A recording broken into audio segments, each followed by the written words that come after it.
det er en ulykke, der sker for mig, eller det er en ulykke, der sker for andre, at så kan man sætte sig ned og få al den hjælp, man gerne vil have. Eller også så kan man sige, at jeg kan sgu de samme ting som alle mulige andre. Jeg kan bare gøre dem hurtigere og bedre. Hvis de kommer og tror, at jeg skal løfte opgaven, altså det kan jeg ikke. Det er spild af tid for dem og for mig.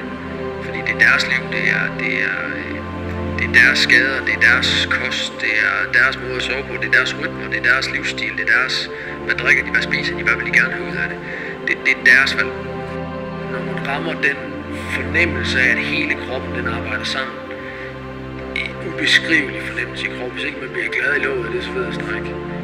Man kan tænke sig selv til en dårlig dag, men man kan også give sig selv en god dag ved at gøre mange af de ting, som gør en glad.